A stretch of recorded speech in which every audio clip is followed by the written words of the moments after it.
Hello and welcome to Concurrent Session 4.3. My name is Ralph Karstens and I'm a Senior Research Advisor at IEA in Hamburg, Germany, where my work is related to international large-scale assessments. Now in this session, we want to continue the conversation from plenary session 4.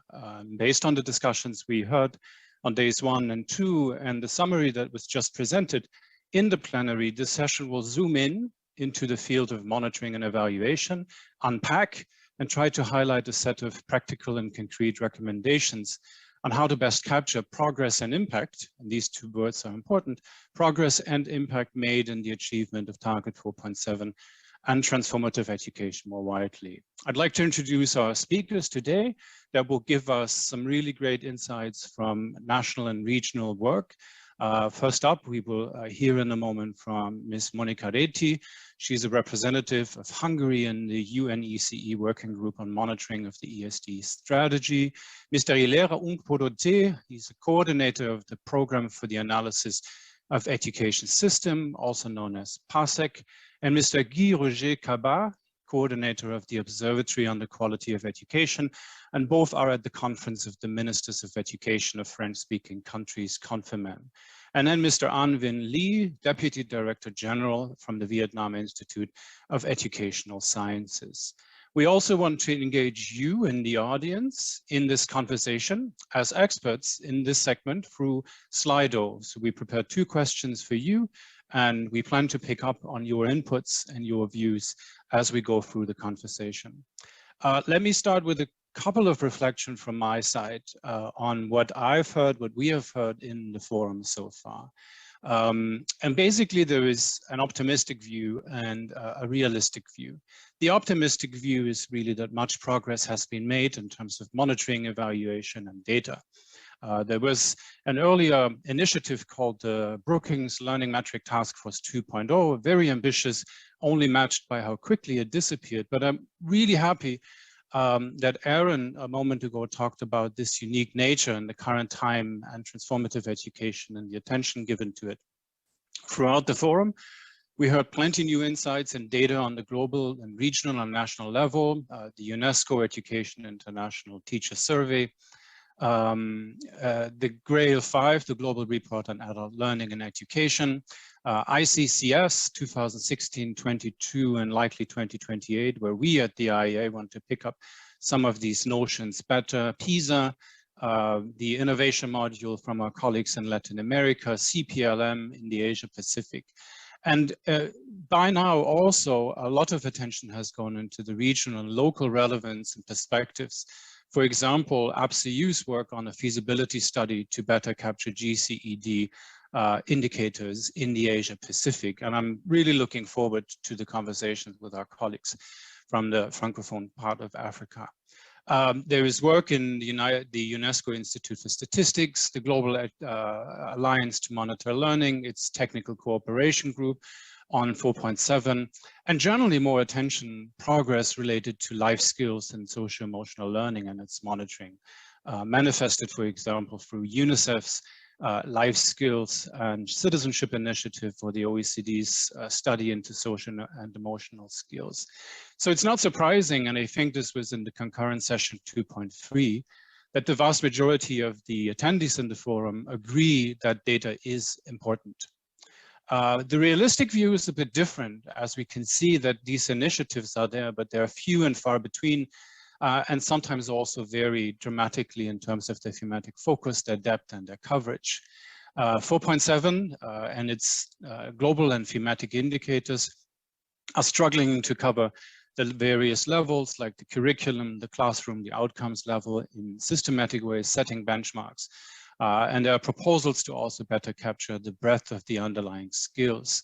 And one example I wanted to mention that I found really intriguing was a post on the Global Education Monitoring blog on the topic of New Zealand just recently, where it said that the ESD policy at the level of input and curriculum does not really trickle through in a top-down way to teachers, challenging a little bit this myth that it just has to be put into a curriculum.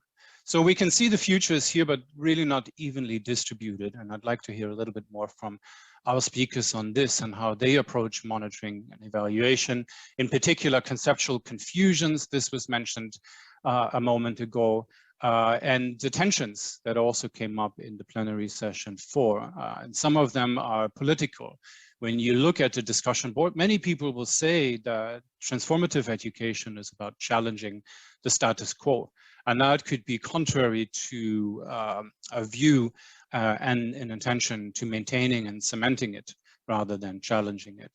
So we have seen this also in the international arena. We've seen lots more attention to foundational skills, especially literacy and numeracy. And it could be said that necessity drives out luxury in the curriculum approach, but also in assessment and monitoring. So in my view, and we hope to unpack this now, it's the challenge to come up with more systematic and strategic approaches to monitoring and evaluation, to decide which levels or sectors or grades or components we want to look at, to capture implementation progress versus impact, as the proof is typically, of the pudding is typically in its eating. And then earlier in the forum, I want to pick up on one notion made by Doug McCall, who called for a systems change model, sometimes also known as a theory of change in this. And one example from Germany that was called reflexive monitoring and action. Well, in this spirit, we'd like to now move to engaging the audience. The spirit of the theme is really the strand, what progress is made in transformative education. So we have a first Slido question that should be coming up on your screen right now. There it is. And you can see, you should be used to this by now. You can scan this with your smartphone, or you can go to slido.com and type in the number 621-972. Again, 621-972. And the question is, what aspects are sufficiently covered to capture impact and progress in transformative education within monitoring and evaluation framework and tools? And we'd like to hear from you. It will come up as a word cloud in a moment when we have heard from our first speaker. So please go over to Slido and give us your view and your input on this topic. What is already sufficiently covered to capture impact and progress? And you can imagine the next question we're going to ask, and that will be about gaps in a moment. So moving on to you, Monica, thank you very much for being here. I'd like to invite you to first please tell us a little bit about your work and the Hungarian experience with the EcoSchool network. And then the question really from your perspective is, what is sufficiently covered and what is missing to capture transformative education? Over to you, Monica. Thank you very much, and a warm welcome from Hungary to everyone listening to us, and especially for those who will contribute to Slido, which I am really eager to see. So before that, I'm just summarizing some of the experiences from Hungary. There would be so much to talk about, from teacher training to curricular development, but I decided to focus to EcoSchool network. And next slide, please. So we were very proud this year when we received this certificate from Global Education Network Europe, which was a recognition of the work of thousands of teachers, really, and also thousands of parents and students attending those eco-schools in Hungary. And on the right side of the slide, you can see a compilation from the indicators. And maybe you see already that it's about sustainability, it's about collaboration, local learning, whole school approach, attitudes, and innovation. And before going into some details, let me just say a few words about how this network evolved. And next, please. So this was a network which started 21 years ago, and it was a very small scale network at that time, and it was organically developed. It was 20 schools only who were already engaging in some local innovations concerning ESD, and before that, environmental education. And they decided to establish this network, and they contacted the Ministry of Education at that time, and they decided to ask for some support so that they could contact other schools who were interested in joining such a network. It didn't start as an excellence network. It started as a very inclusive network with quite a lot of local criteria, which meant that they did adopt a set of indicators. Those set of indicators, or that set of indicators, was developed by Environmental School and Initiatives, ANSI, at that time. And it did contain some local elements, which were given quite a highlight in the Hungarian system. And any school at that time who wished to act towards those indicators, they didn't have to prove that they fulfilled any of those at that time. So who wished to act for achieving some of those could join the network. So it started growing, and as it started growing, of course, more schools meant more challenges in monitoring and evaluation, and whom to be given the title. And on top, a new title, Real Excellence title emerged, and that's what we called permanent eco-schools. Those were the schools who gained the title 3 consecutive times, which means that for at least 9 years, they have been actively acting in the field of ESD. So the number of those schools started growing, and this required the model to be revised a bit. And before I'm going into some details about how it was revised, let me mention that the reflective approach in monitoring and development also stayed in the system. So the evaluation system of the eco-school is still based on a self-reflective cycle that the schools are invited to take each year, and then make a report on it every 3 years to the ministry. And then the evaluators look at how they fulfill the indicators that they chose from quite a set of indicators. And then if we see that those schools did act to make headway along their own target set, they receive the title. So next slide, please. So eco-schools work in a whole school model, which means that they nurture this collaborative culture within the school, and actually it helps a lot with the practice. When we have some research on how teachers work in eco-schools, they say that to actually perform transformative education, the whole school approach helps a lot. For example, in organizing activities, in collaborating with teachers from different subject fields, especially in secondary schools, then it does help to better involve parents or even grandparents in school activities.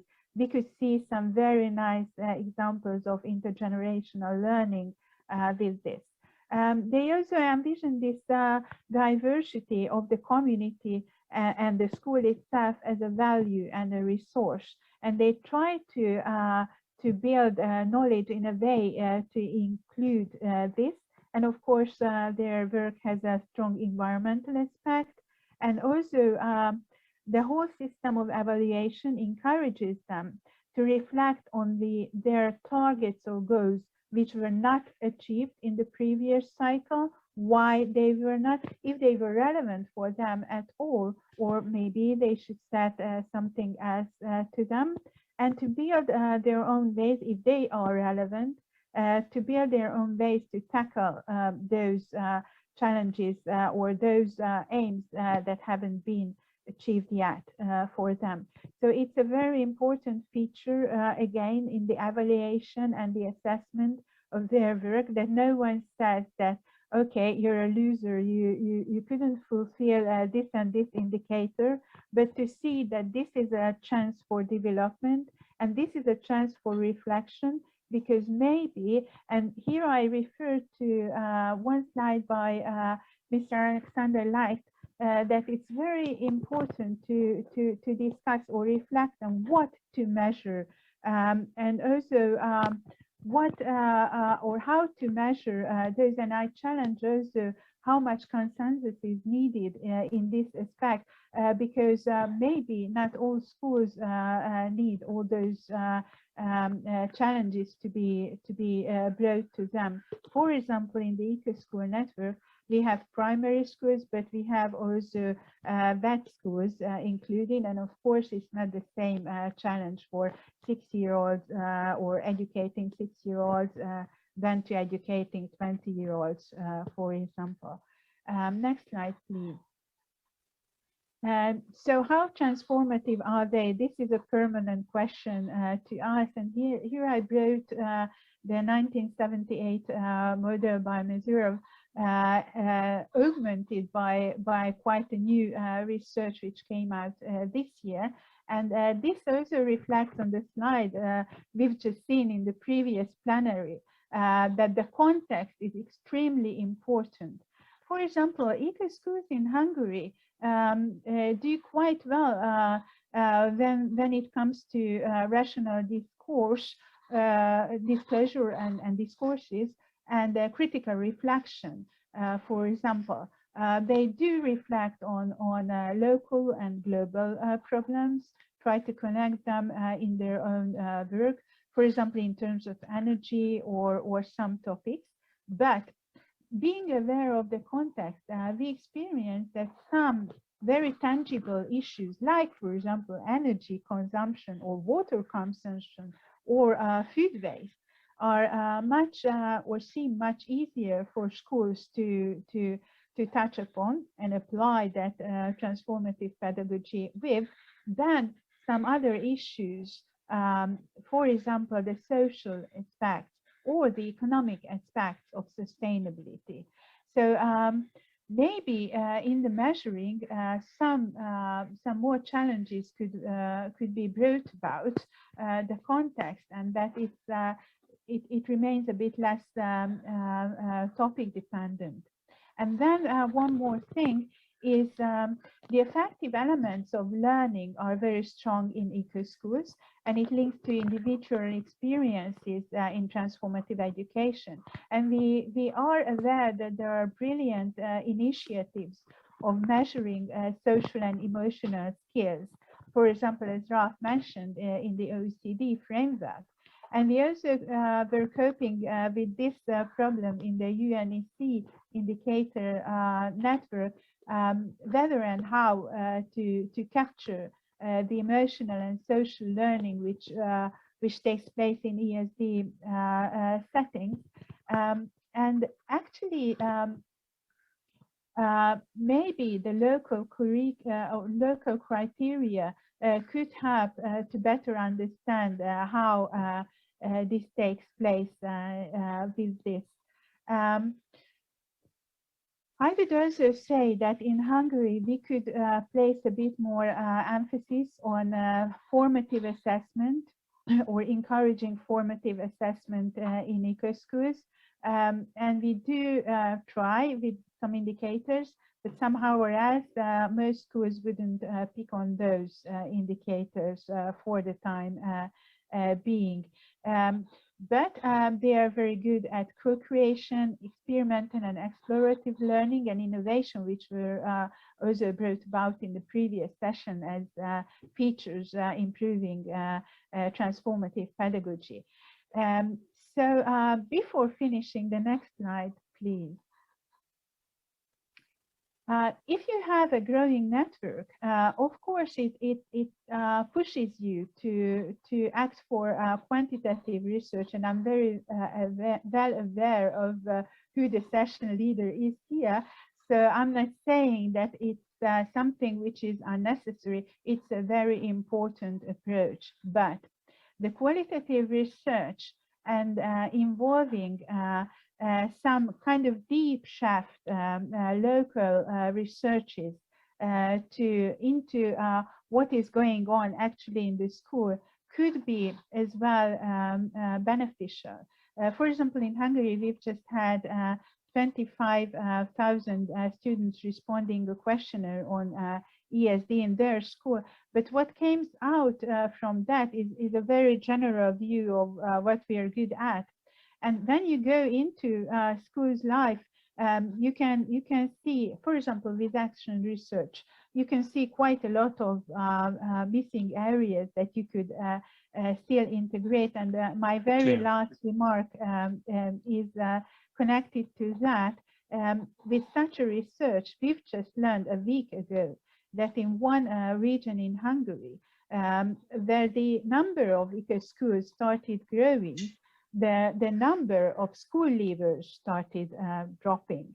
So there was a clear connection between early school leaving and transformative education. And this is a response to all those critical voices who framed why we are still investing in transformative learning instead of touching upon some more urgent issues. And this is where I would finish now. Thank you for your attention and patience. Thank you, Monica, so much for these insights. And I guess I have lots of questions, and because you sit on a long-established network, it should generate very interesting insights on progress and growth. Whereas you mentioned it, our quantitative work is more often than not cross-sectional, for example. So it gives us just a snapshot of the situation, but little information about what came before and after. So thank you for highlighting the need for blending and integrating qualitative and quantitative aspects, an interdisciplinary approach. I think this was also mentioned by the German colleague from the Federal Ministry in session 1. Thank you again. We'll go deeper in a moment. We take a look at the results from Slido. We have many more people on this session, as I can see. But if you can bring up the Slido results now, we can take a look. I've been warned that some are in German, and I will do my best to translate them. So the question was, and you can see all of them are in sort of the same size, so nothing came up multiple times. Cognitive knowledge test, knowledge focus, summative assessment, probably in contrast to formative. Content, that's the German expression there, to focus more on the contents. A skill focus, and in the case of Germany, it says inputs, perspectives of learners, and education on ESD and sustainability. Where Germany had a very strong tradition, I think, also on Bildung für nachhaltige Entwicklung, rather than on other areas touched on in this forum. So you can still go to Slido and put in your responses on this particular question. There are many more people in the session, so I'll invite everyone to interact with the second question we have. If we could put this on screen. And that one is the more forward-looking and tapping into gaps. And that's, in your opinion, what aspects are and need to be integrated, better integrated to better capture transformative education and monitoring and evaluation frameworks. And it could relate to what we just heard from Monica and what you're going to hear from colleagues in a moment. But it could also relate to anything that you heard in the plenary sessions, in particular in concurrent session 2.3, and all of the inputs that you have seen throughout the last couple of days. We'll leave this link and the barcode on the screen for a moment before moving over to another area. And I'm really looking forward to your contribution. So this is to you, Hilaire and Guy Roger. And that is the question really, what efforts you have made in Concurrent, or which ones are you planning to make still to integrate transformative education in your monitoring and evaluation frameworks and tools. And like Monica, we'll have 10 minutes. We'll get back to the Slido question after the next two speakers, and then try to bring those results into the debate from there. So over to you, Hilaire and Guy Roger, please.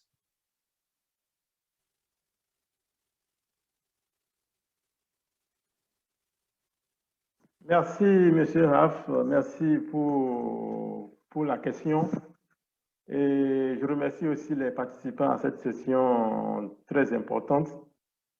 D'abord, comme vous le savez, l'éducation au développement durable, comme cela a été mentionné, doit doter les apprenants des connaissances, compétences, valeurs, attitudes nécessaires pour relever les défis mondiaux, comme par exemple le changement climatique, l'environnement, la pauvreté, etc., les inégalités. Et donc, quand on parle d'efforts déployés par la Confémen, il faut d'abord expliquer ce qu'est la Confémen, pour pouvoir comprendre un peu toutes les actions qui ont été entreprises. Et donc, la Confémen, c'est la conférence des ministres de l'éducation des États et gouvernements de la francophonie. Une organisation, la francophonie, qui a été créée en 1960 pour la promotion de l'éducation, de la formation professionnelle et technique. Et donc,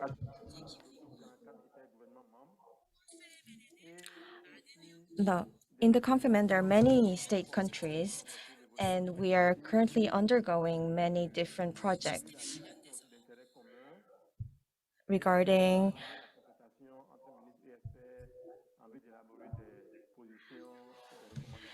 many recommendations also.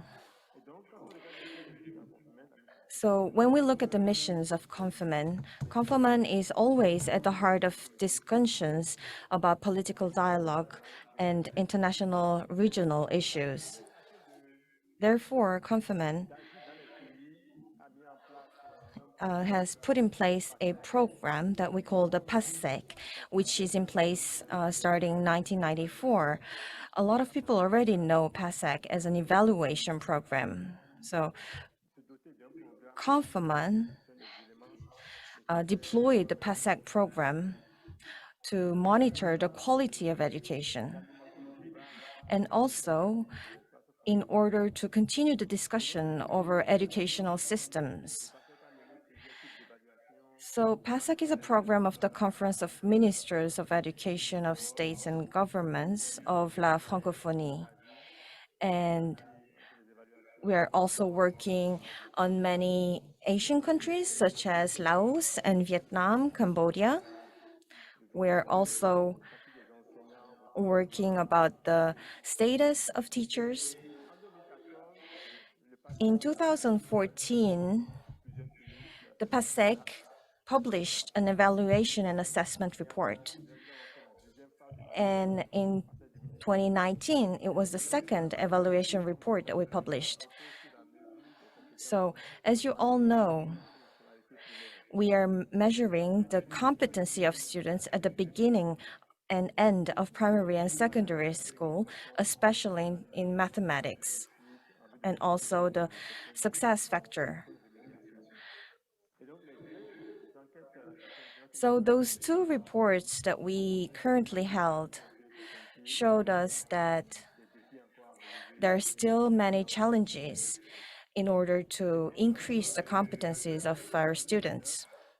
And after the report and evaluation of 2019, we learned that for Confémen, it was very important to gather information, relevant information and indicators about teachers, especially the way the teachers are teaching in classrooms and how to improve the conditions, the working conditions in classroom for teachers. And the indicator 4.7 helped us reach this goal. So our goal is to go forward to evaluate and monitor the results in many different countries. And the question of information integration is very important for us. And especially it's one of the missions of Confémen related to the goal 4.7. Also, it allows a discussion between ministers of different countries regarding the education. And this is a subject on which we already started discussing, and we're also planning on for the next strategic Confémen meeting, which will be very soon. So we are now currently preparing the next cycle, and we hope that we will be able to reduce the gap of data that we are currently noticing in many countries, not only regarding SDG 4.7, but also 4.1. And all the discussions that are currently being held within Confirmation will help us to go forward and to better realize and succeed the goals. So in this discussion about the international educational system, Confirmation is currently working very hard and is making different types of actions for that our Confirmation member countries can reduce the gap in terms of information and data. Now I would like to give the chance for Guy Roger. Thank you very much, Hilaire, for your comments. So allow me to go over some of the more specific points in terms of PASEC.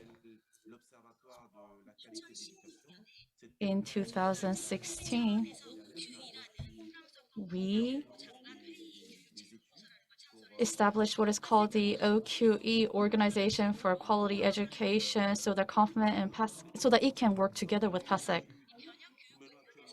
And with regards to the transformative education, we are conducting research in different sectors, in different areas.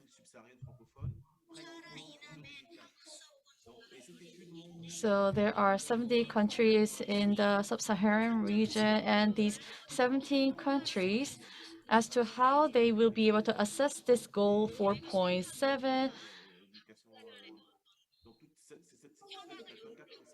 will be the topic of our research, or is the topic of our research. And therefore, in terms of 4.7, that's a very important goal for us. And as for reflective evaluation, we are engaging in many discussions and conducting many researches.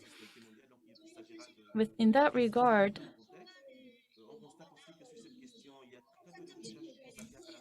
the level of understanding with regards to goal 4.7 is different from country to country, and their understanding or their level of reflective evaluation is also different. So we really need to be able to deliver precisely what transformative education is to each and every one of those countries so that they would have a same understanding.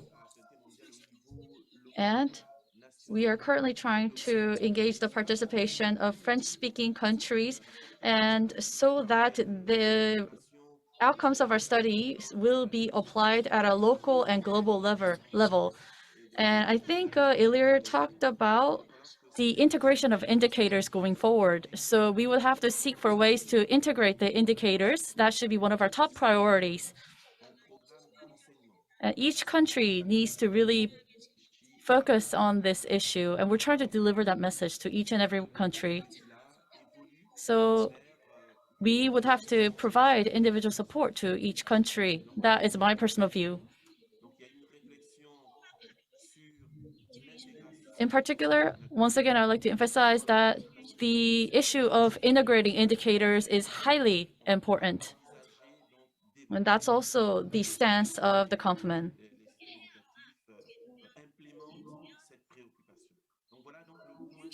Only when that is realized, we will be able to better assess and evaluate the education system.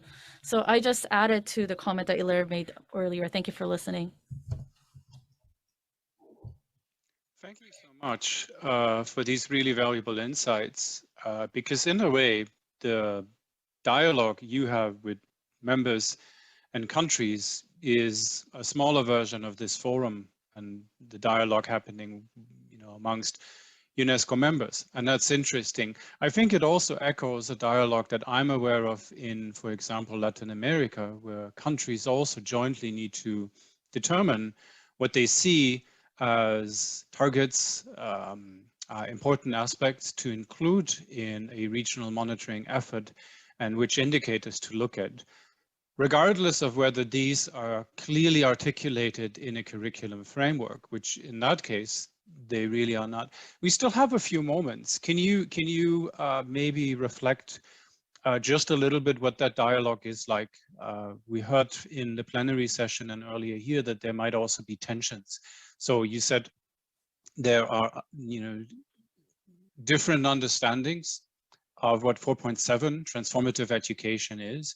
Could you give us a couple of examples of what the dialogue is and how Concurrent and PASEC acts as a platform to help navigate this? Hilaire? Guy Roger?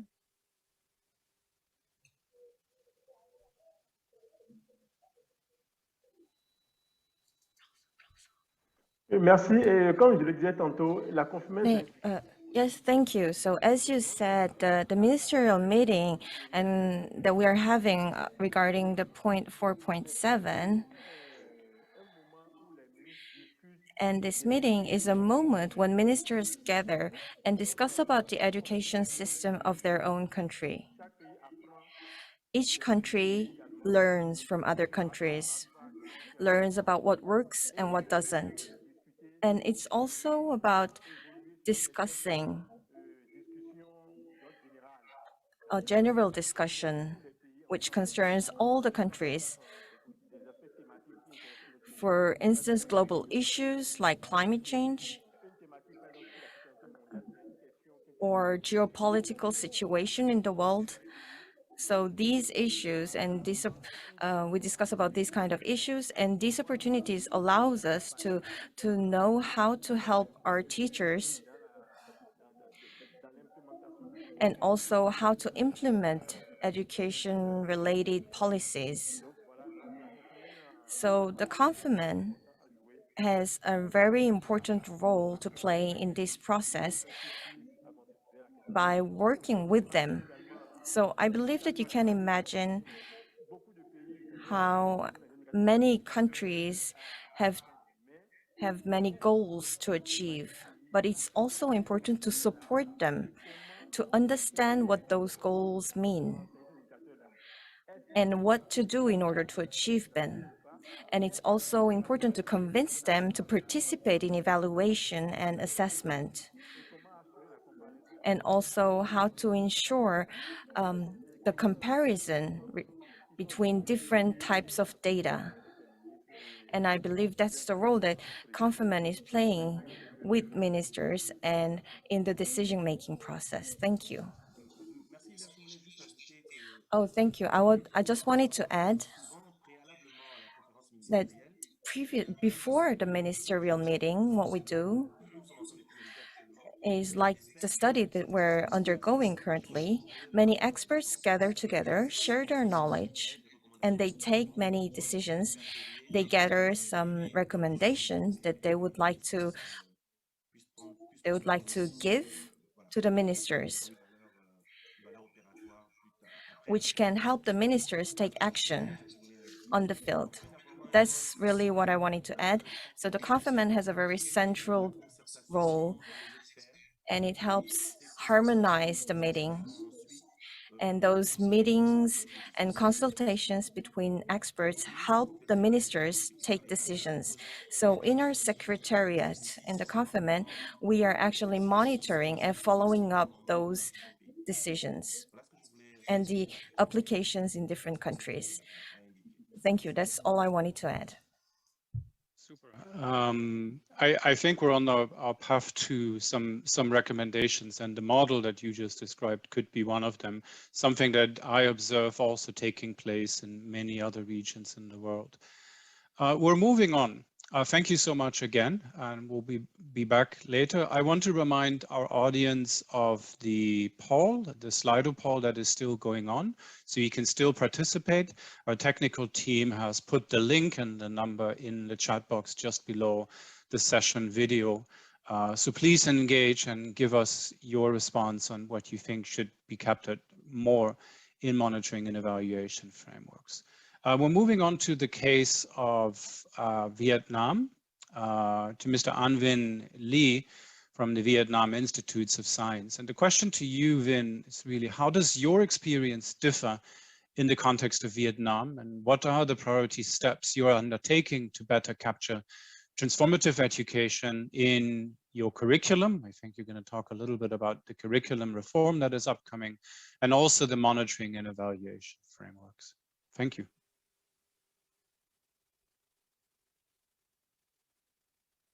So, I mean, so thank you very much, Ralph, and it's my pleasure to be here today and I mean, talk about how we can capture the transformative education in the Vietnam case study. And thank you for mentioning that. I mean, we are under the process to reform the curriculums. Actually, we approved the new curriculum in 2018 after 5 years of preparation. And the new curriculum has been rolled out from 2022 for the first grade. And for this year, we implement for the second and the sixth grade. And next year will be 3, 7, and 10, and so on. So it will be 5-year process. And after that will be the second rollout. We revise and update things as well. And the key message for the new curriculum is we want to move from the knowledge-based curriculum to the competency-based curriculums. And we identify the core value, the general competency, and the knowledge competency that we expect the student will have. And it will require, I mean, the transformative education and a lot of components for, I mean, other terms, similar terms like transversals or transferable skill need to be integrated into the new curriculums. And it will be the very hot topic. How can we measure it? How we can evaluate it to make it really works in the new curriculums? Next slide, please. So let me give you very quick information about the new curriculums. On the left-hand side, you have the information in Vietnamese, and I expect that, I mean, not many people can read it. So the 5 core values that is on the circle box that you can see, it is the responsibility, the hard work, the honest, and patriot, and the kindness. It is the 5 core values expected for the Vietnamese student. And for three general competencies, it will be communication and collaboration, problem solving and creativity, independent and self-study.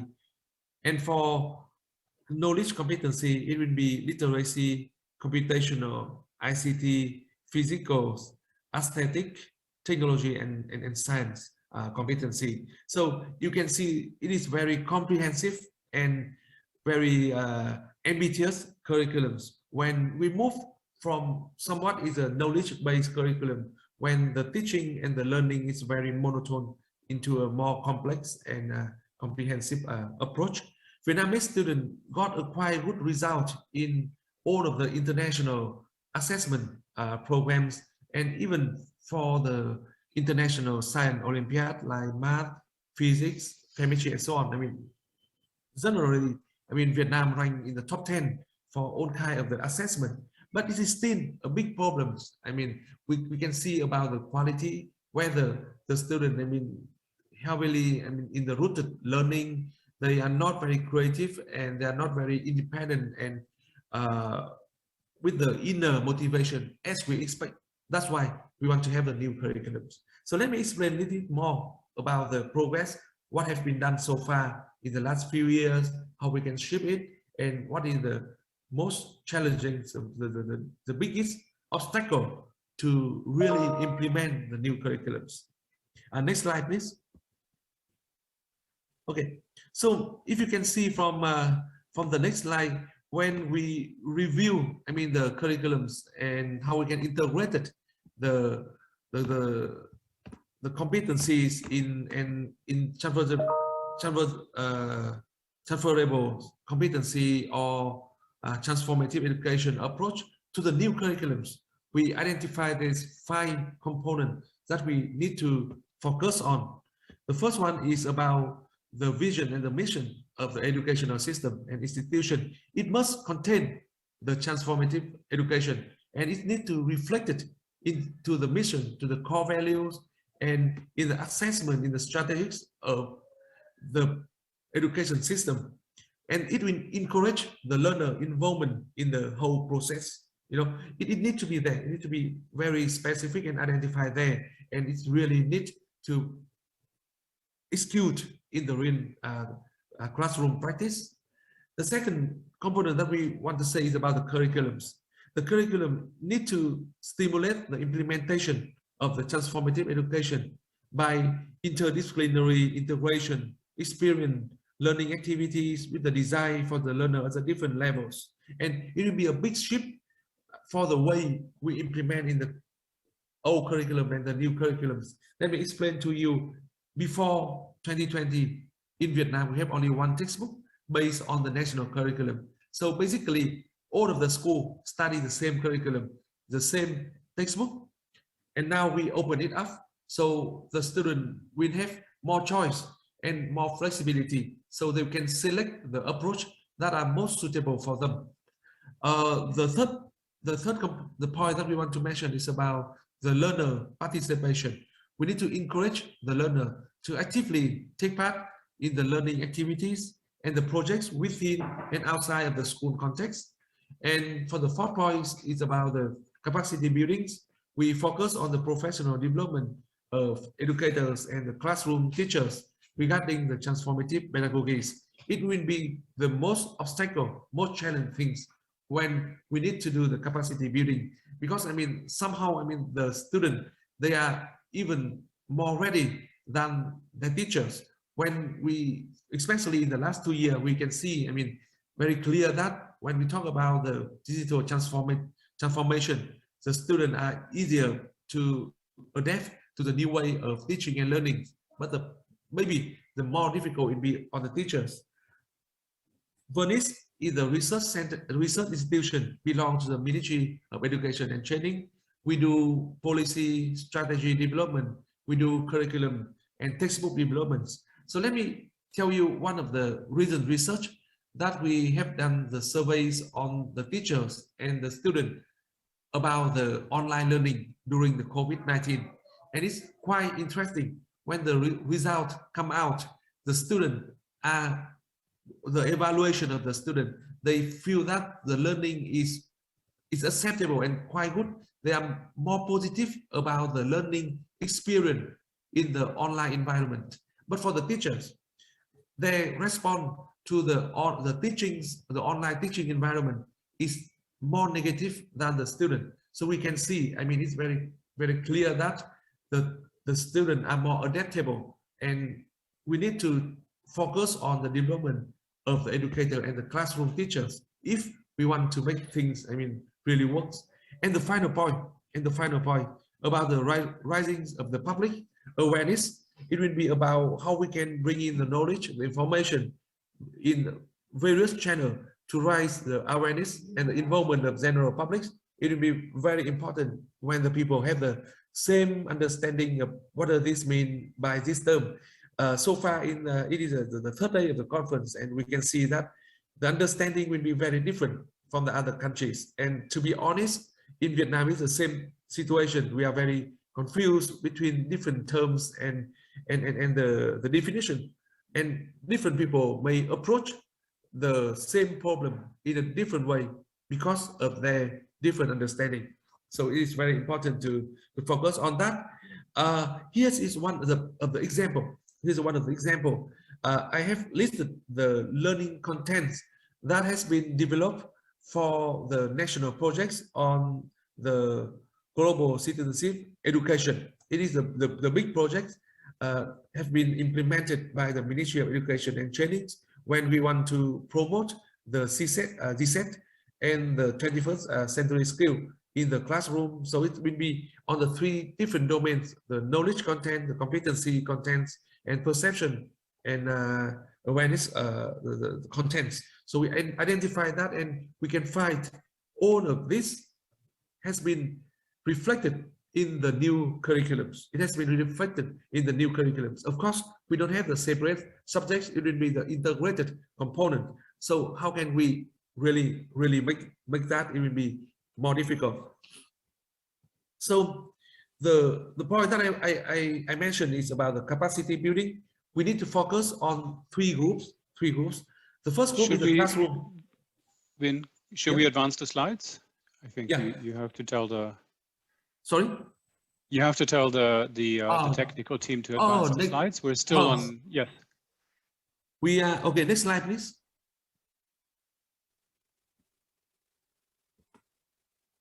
Okay, so the next point I want to mention is about the capacity building, how we can prepare the professional development. It will be the critical for the successfully implementation of the new curriculums, especially if we want to change from the old approach to the new one with a more transformative pedagogy approach. We need to focus on three groups. The classroom teacher, they are most important. They will be on the frontier. They work with the kids every day in life. If they understand how important it is, it will be important.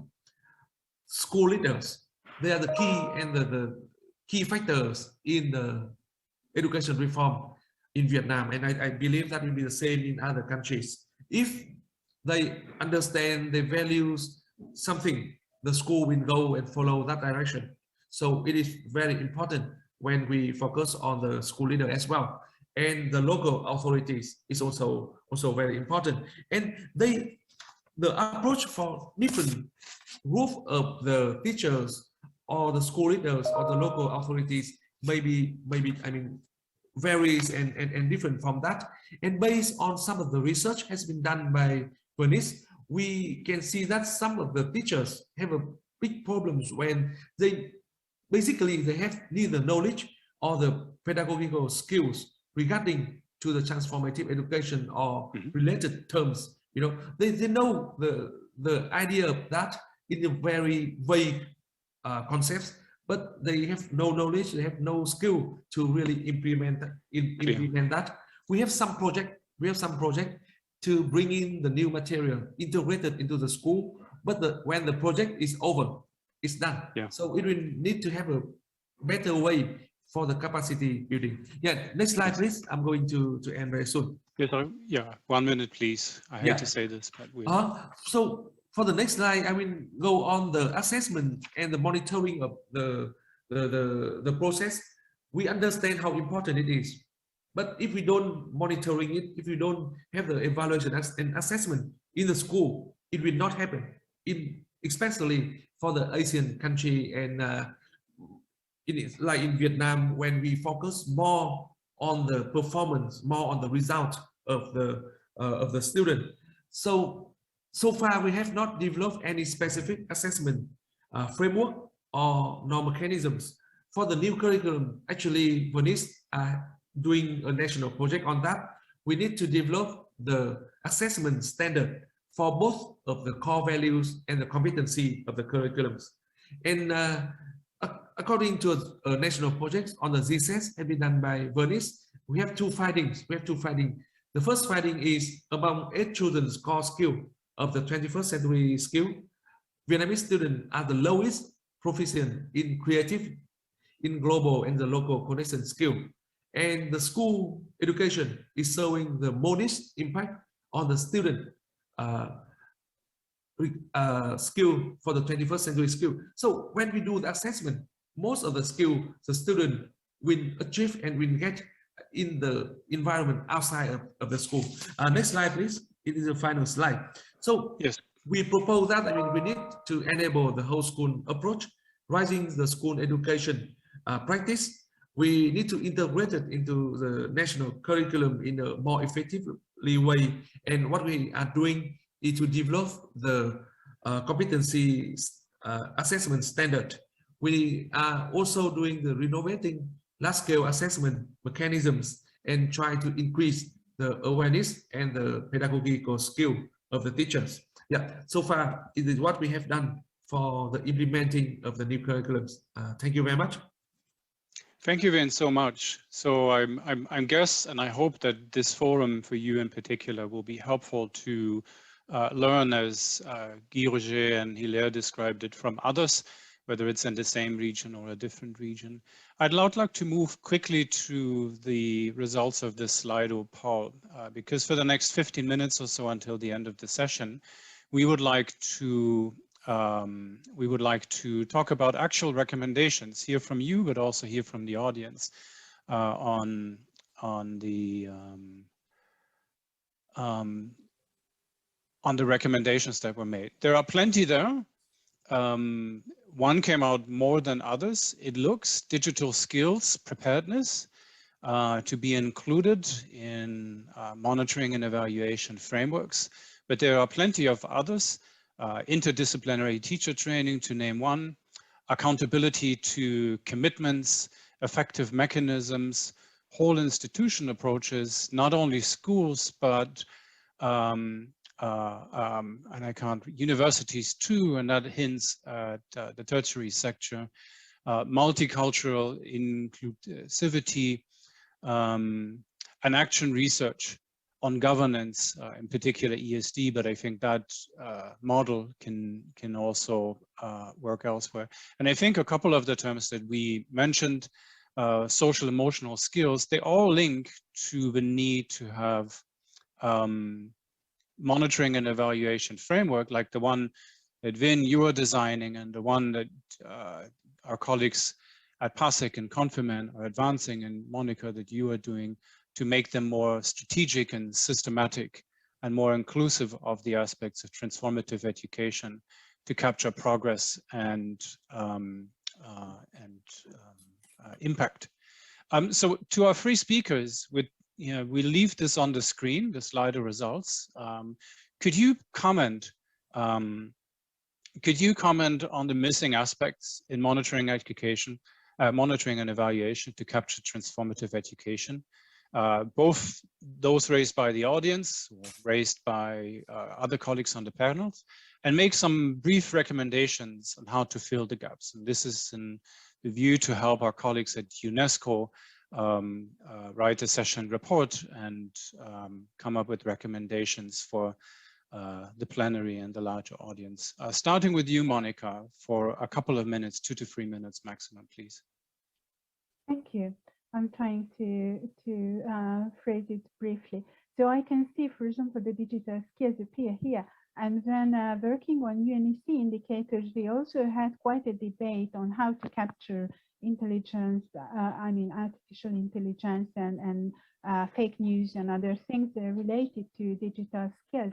And I had this experience that in many cases, instead of competing ideas and efforts to integrate more and more into a network, and because this results in a growing set of indicators, and then in the practice, teachers and everyone is quite disturbed by having to fulfill like 200 different indicators at one time.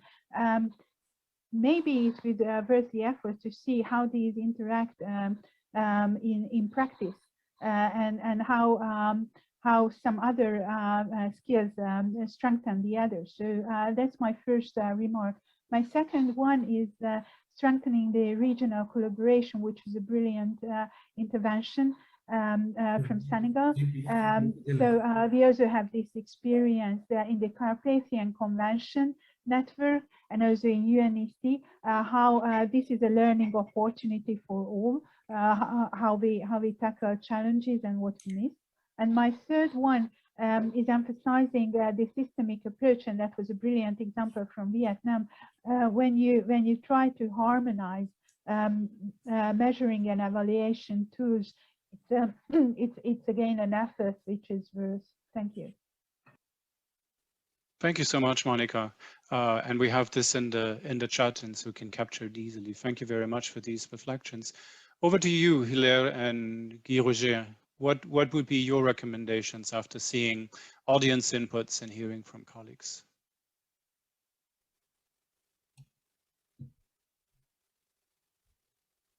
Oui, alors, pour ce qui concerne l'intégration des indicateurs. 네, 말씀해 주신 것처럼 저희가 어떻게 모니터링을 하고 regarding the assessment monitoring and follow-up of our of our goals. I believe that all the aspects of transformative education should be applied into the curriculum. We need to have many consultations, and we need support from countries that are more advanced, and think about how these transformative education elements can be integrated into the curriculum. I think this is the most relevant point that we have to think about. Thank you. Thank you. Allô, j'en ai terminé. OK. Hilaire, would you like to add?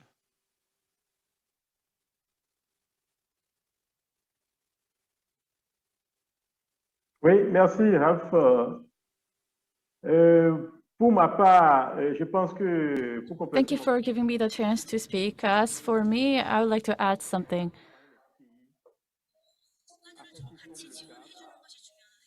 So it is very important for us to support the countries together. There's a large gap in data from country to country. And there's also a gap in the level of understanding when it comes to understanding the methodologies. Therefore, we would have to provide support for individual countries to better understand the methodologies.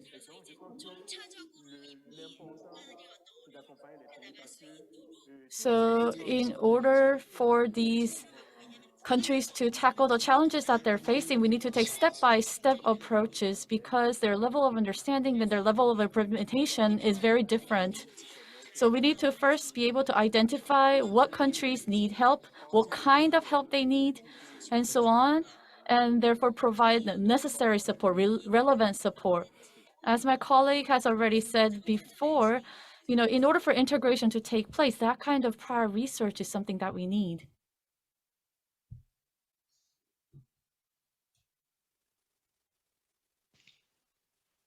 Thank you so much for these reflections. And last but certainly not least, Vin, seeing the inputs from the audience and listening to your colleagues, what would be your recommendation or your takeaways for monitoring and evaluation?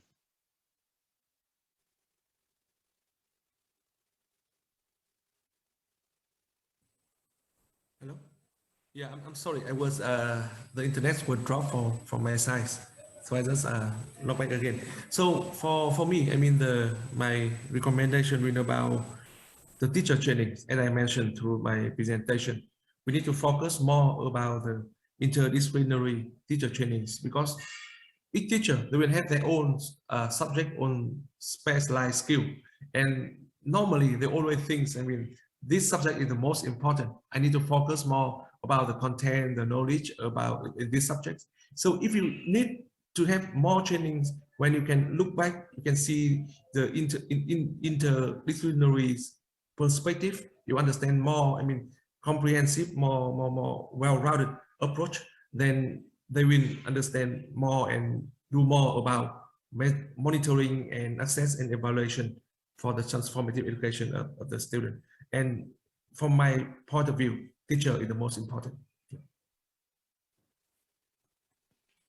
Thank you so much. Are there any quick reactions from others on what we have heard so far? If I may, just a sentence. Please. Or two on Vin. Yes, teachers have quite a vital role also in enlarging the whole school approach toward the whole community approach. And in this respect, we also heard from Kichi Oyasu a very valuable comment yesterday on how vital this is, because all our learning is focused on the individual right now. And less towards the community. So this is also a mission towards society, and also a very important point if we really want to transform some values and knowledge in the society. Thank you. Thank you so much. I really like to congratulate on these recommendations and the insights that you provided, to us and to the audience. To quickly summarize, and I think you've done well to reflect on the sometimes sporadic, but also sometimes unsystematic ways in which monitoring and evaluation was approached. And I think Alexander Leicht said this in the plenary session 4 as well. And it links again to this blog post that talked about the lack of support to teachers, to include ESD content, ESD learning opportunities in their particular teaching. So I think we came up with a set of recommendations that can help in the way forward. Those were a systematic or a systemic approach, a call to harmonize existing tools. There are certainly many, but many of them are also in some knowledge of work elsewhere, but some are developed in silos, and they do not make full use of achievements and insights made at other stages. I remember Antoine from UNICEF in Bangkok reporting on the difficulties and challenges of measuring certain aspects at the student level in the CPLM program. And those learnings definitely should be more widely available. The existence of competing ideas, and instead of leaving them side by side, see if and how each can strengthen how they can strengthen each other. The call for regional collaboration, support by international organizations and regional organizations, in particular also NGOs, to support countries, accompany them to fill data gap. Yuvin just mentioned the aspect of teacher training, which in many ways is an important component of monitoring and evaluation, and to see how systematic support is given to teachers in the initial preparation, in continuous learning, and on the job. Thank you very much again for this. We'll wrap up now. There will be a session report in the discussion board for you to review, composed by our colleagues at UNESCO. I also want to specifically mention something that is still to follow in the program, and that is a special concurrent session number 2. The first contribution there will be a research report on mapping the network of actors, researchers, and agents in global citizenship education in North America and Europe. The second contribution will be an introduction to something that you may have heard before. It's the project on monitoring and evaluating climate communication and education. So I see these as 2 quite insightful sources and inputs to further monitoring and evaluation. In particular, the second project, MISI out of Canada, is currently developing a systematic review of indicators at the system level to capture climate change, ESD education. With that, I would like to thank all of you as speakers for taking the time. I would like to thank the audience for listening in, the organizers for inviting us, and last but not least, the technical team and the translators who helped us throughout the session. With that, let's close, and please feel free to use the chat box underneath the session to provide more extensive comments. Thanks to everyone, and goodbye.